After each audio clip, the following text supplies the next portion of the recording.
Item ಯಾವುದೇ ಇರಲಿ try ಮಾಡಿ ಆಚಿ ಚಿಕನ್ ಮಸಾಲಾ. ಆಚಿ ಚಿಕನ್ ಮಸಾಲಾ. ಬಿಡದಿ ಅಹಿತಕರ ಘಟನೆಗೆ ಸರ್ಕಾರವೇ ಕಾರಣ. ರೈತ ಮಹಿಳೆಯರು ಶಾಂತಿಯುತವಾಗಿ ಹೋರಾಟವನ್ನ ಮಾಡಿ ನಿಮ್ಮ ಹೋರಾಟಕ್ಕೆ ನನ್ನ ಬೆಂಬಲ ಇದೆ ಅಂತ ಕೇಂದ್ರ ಸಚಿವ ಎಚ್.ಡಿ. ಕುಮಾರಸ್ವಾಮಿ ರಿಯಾಕ್ಟ್ ಮಾಡಿದ್ದಾರೆ. ಕೆಟ್ಟ ಘಟನೆಗಳಿಗೆ ಅವಕಾಶ ನೀಡಬೇಡಿ ಅಂತ ಎಚ್.ಡಿ.ಕೆ ಮನವಿಯನ್ನ ಮಾಡಿದ್ದಾರೆ. ಏನೆಲ್ಲ ಈಗ ಘಟನೆಗಳು ಆಗ್ತಾ ಇದೆ, ಈ ಅಹಿತಕರ ಘಟನೆಗೆ ಸರ್ಕಾರವೇ ನೇರ ಕಾರಣ.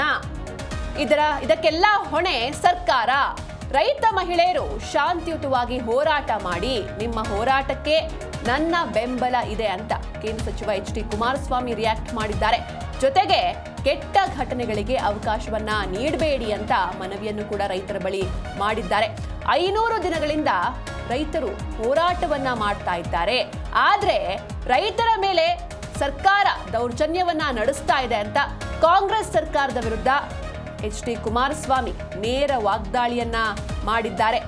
ರಾಮನಗರ ಜಿಲ್ಲೆಯ ಬಿಡದಿ ಸಮೀಪದ ಗ್ರೇಟರ್ ಬೆಂಗಳೂರು ಇಂಟಿಗ್ರೇಟೆಡ್ ಟೌನ್ಶಿಪ್ ಅಂದ್ರೆ GBIT ಯೋಜನೆಗಾಗಿ ಭೂಸ್ವಾಧೀನ ಪ್ರಾಸೆಸ್ನ ವಿರೋಧಿಸಿ ರೈತರು ತೀವ್ರ ಪ್ರತಿಭಟನೆಯನ್ನ ಕಂಟಿನ್ಯೂ ಮಾಡಿದ್ದಾರೆ. ಇವತ್ತು ಮಂಡಲಹಳ್ಳಿ ಗ್ರಾಮದಲ್ಲಿ ಸರ್ವೆ ಮಾಡೋದಕ್ಕೆ ಹೋಗಿದಂತಹ ಅಧಿಕಾರಿಗಳಿಗೆ ನೂರಾರು ರೈತರು ಹಾಗೂ ಮಹಿಳೆಯರು ತೀವ್ರ ವಿರೋಧವನ್ನ ವ್ಯಕ್ತಪಡಿಸಿ ವಾಹನಗಳನ್ನು ತಡೆದು ಪೊರಕೆಯಿಂದ ಬಡಿದು ತಮ್ಮ ಆಕ್ರೋಶವನ್ನ ವ್ಯಕ್ತಪಡಿಸಿದ್ರು. ನೋಡ್ತಾ ಇದ್ದೀರ ದೃಶ್ಯದಲ್ಲಿ ಒಂದ್ ಕಡೆ ಅಧಿಕಾರಿಗಳು ಬಂದಂತಹ ವೆಹಿಕಲ್ಗಳ ಗಾಜನ್ನ ಕಂಪ್ಲೀಟ್ ಆಗಿ ಪುಡಿ ಮಾಡಿದ್ದಾರೆ, ಮತ್ತೊಂದ್ ಕಡೆ ಪೊರಕೆ ಹಿಡಿದು ಪ್ರತಿಭಟನೆಯನ್ನ ನಡೆಸ್ತಾ ಇದ್ದಾರೆ. ಹಾಗೆ ಮೊಟ್ಟೆಗಳನ್ನು ಕೂಡ ಎಸೆದು ತಮ್ಮ ಆಕ್ರೋಶವನ್ನ ಹೊರಹಾಕಿದ್ದಾರೆ. ಅಂದ್ರೆ ಸರ್ಕಾರ ರೈತರನ್ನ ನೆಗ್ಲೆಕ್ಟ್ ಮಾಡ್ತಾ ಇದೆ. ಹಾಗಾದ್ರೆ ನಮ್ಮ ಒಪಿನಿಯನ್ಸ್ಗೆ ಬೆಲೆನೇ ಇಲ್ವಾ?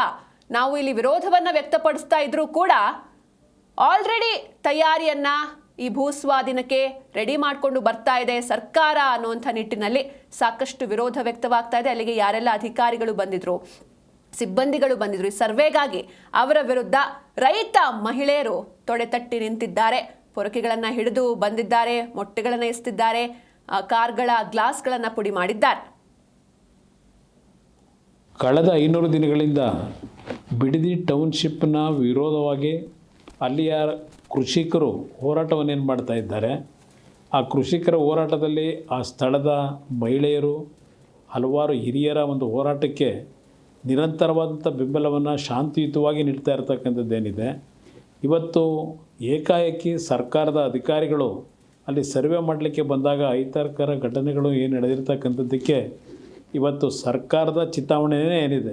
ನಮ್ಮ ರೈತ ಬಂಧುಗಳಿಗೆ, ನನ್ನ ತಾಯಂದರಿಗೆ, ರೈತ ಜೀವನವನ್ನು ನಿರ್ವಹಿಸ್ತಕ್ಕಂಥ ತಾಯಂದರಿಗೆ ಮನವಿ ಮಾಡ್ತಕ್ಕಂಥದ್ದು, ಯಾವುದೇ ಕಾರಣಕ್ಕೂ ಯಾವುದೇ ಕೆಟ್ಟ ಘಟನೆಗಳಿಗೆ ಅವಕಾಶ ಕೊಡದೆ ಇವತ್ತು ಶಾಂತಿಯುತವಂತ ನಿಮ್ಮ ಹೋರಾಟ ಏನಿದೆ ಅದನ್ನು ಮುಂದುವರಿಸಿ ಕಾನೂನಿನ ವ್ಯಾಪ್ತಿಯಲ್ಲಿ ನಿಮ್ಮ ಪರವಾದ ನ್ಯಾಯವನ್ನು ತರ್ತಕ್ಕಂಥದ್ದಕ್ಕೆ ಹೋರಾಟ ಮಾಡಲಿಕ್ಕೆ ಈಗಾಗಲೇ ಹಲವಾರು ಜನ ತಯಾರಿರ್ತಕ್ಕಂಥದ್ದೇನಿದೆ. ಆ ಹಿನ್ನೆಲೆಯಲ್ಲಿ ನಿಮ್ಮ ಹೋರಾಟದಲ್ಲಿ ಯಾವುದೇ ರೀತಿಯ ಸರ್ಕಾರದ ದೌರ್ಜನ್ಯ ದುರ್ಬಳಕೆಗೆ ನಿಮ್ಮ ಶಾಂತಿಯುತ ಹೋರಾಟಕ್ಕೆ ಯಾವುದೇ ರೀತಿಯ ವಿರೋಧ ಆಗಬಹುದು ಅಂತಕ್ಕಂಥ ನಾನು ಹೇಳಲಿಕ್ಕೆ ಬಯಸ್ತೀನಿ. ನಾನು ಈ ಸಂದರ್ಭದಲ್ಲಿ ಪೊಲೀಸ್ ಇಲಾಖೆ ಅಧಿಕಾರಿಗಳಿಗೆ ಒಂದು ಎಚ್ಚರಿಕೆಯನ್ನು ಕೊಡ್ತಾ ಇದ್ದೇನೆ.